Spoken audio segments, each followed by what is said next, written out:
profitable, popular lie, and I couldn't be part of it anymore.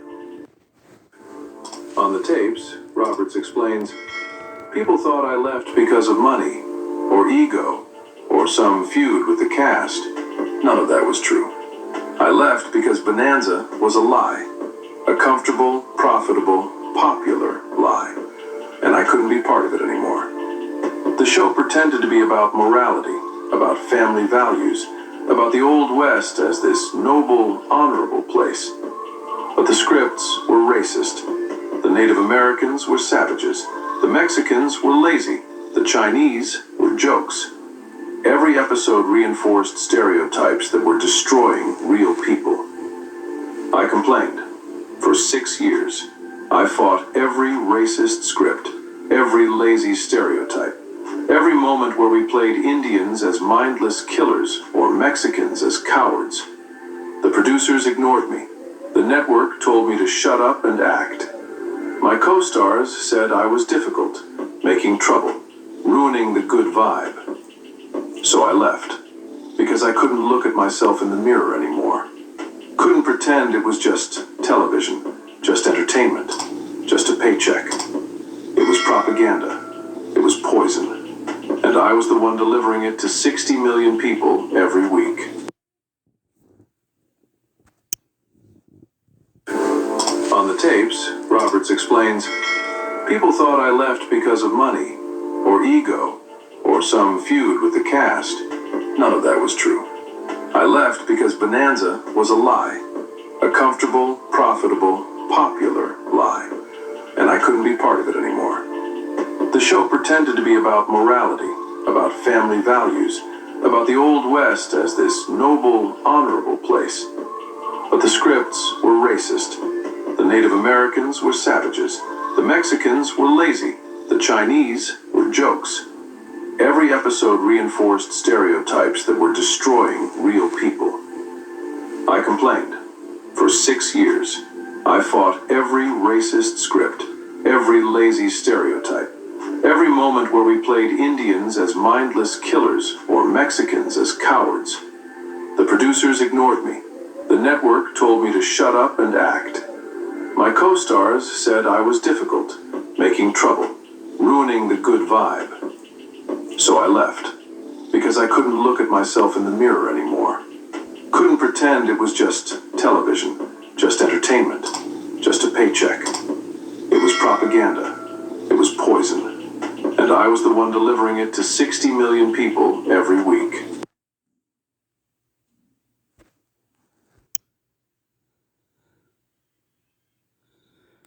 What you're looking at is the cast of Bonanza, a popular TV Western dating back to the 60s, throughout the 70s. I remember watching it with my stepfather. The old schools, they love watching these old Westerns. But the man you were listening to, Pernell Roberts, I'm going to show him here, right there. If you're looking at this, it's going to be on your left with the black shirt on, with the big dude with his arm around his, Pernell Roberts, 81.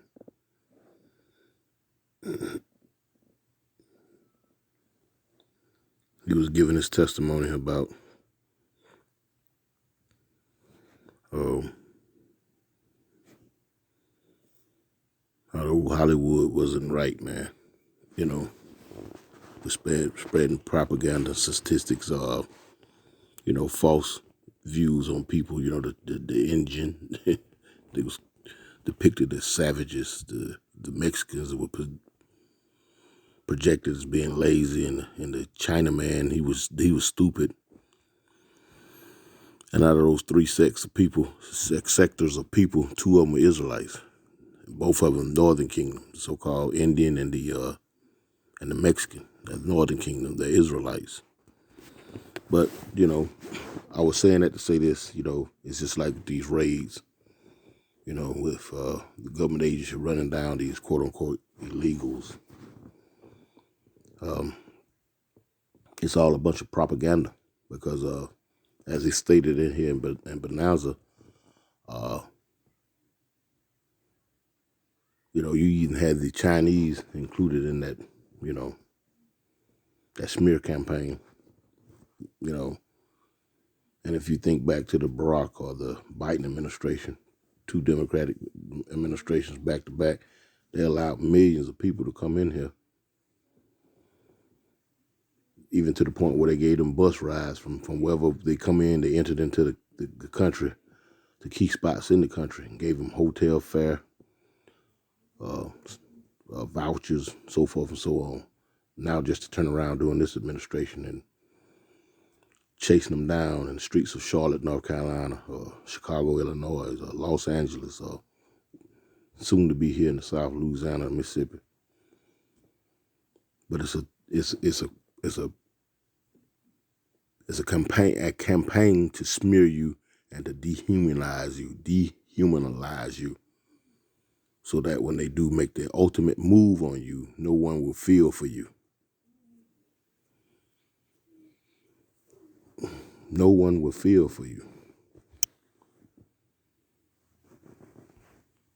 And that's the aim of it all. I'm not even going to click on that because I was reading from that earlier, but this is like my fifth, sixth time trying to do this video, and they keep clipping me. So I guess I ain't choosing my words careful enough. But what we're witnessing is a smear campaign that's being waged against the Lord's people, man. That's, you know, point blank, period, you know. Again, if you look at the administration, the Barack administration, the Biden administration, they allowed millions of people to come in here undocumented, you know, allegedly undocumented, you know, allegedly. But only to turn around and in this Republican administration, you know, deputize so-called white men to go out and round them up. Sound like the old days, old slave catcher days, you know what I'm saying?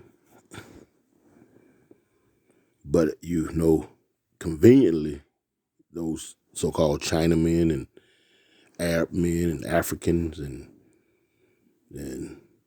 you know, these men are not mentioned in these roundups. You know what I'm talking about? Conveniently.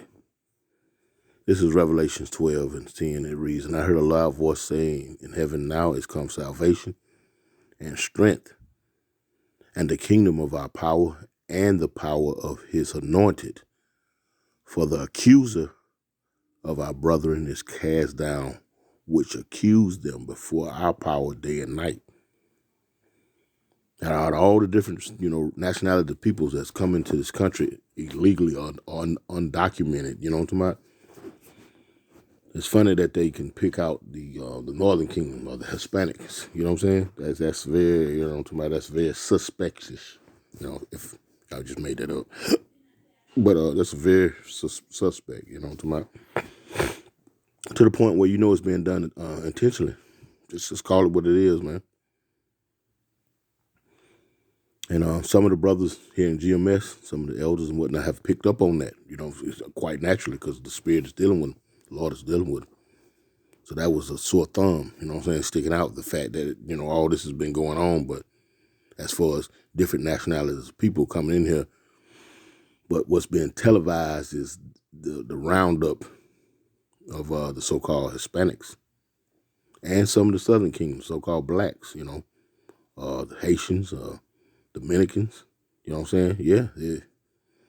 So it's not far-fetched that it will all be turned on, even law-abiding 14th Amendment so-called blacks. You know, that amendment allows you, let me see if I can find it. 14th Amendment, not the 4th. This amendment, ratified in 1868, guarantees citizenship to all people born or naturalized in the country. The Supreme Court case, United States versus Wong Kim Ark, supports this, affirming citizenship for those born on U.S. soil. With narrow exceptions for individuals like foreign diplomats. They're soon going to turn their attention to 14th Amendment citizens. We were brought here, quote against our will, and we had nowhere to go, being that our homeland is the state of Israel, the land of Israel. Salakia, that's a slip of the tongue. Is the land of Israel. You know what I'm talking about? And that's being preoccupied by those Palestinians and and those other people who are claiming to be us. So where we gonna go? So, and these people that hold us captive, they know that to be the case. So they, that in turn, the Lord put in their spirit to come up with this 14th Amendment. The 14th Amendment, ratified in 1868. Mind you, the Lord deals in the mind of men. You know what I'm talking about? The 14th Amendment, ratified in 1868, guarantees that all persons born or naturalized in the U.S. are citizens. This is known as the birthright citizenship and is supported by the 1898 Supreme Court case, United States versus Wong Kim Ark, which affirmed that any person of U.S. soil is a citizen with narrow exceptions. So, where were we going to go? These people knew who we were. They know who we are. You know what I'm saying?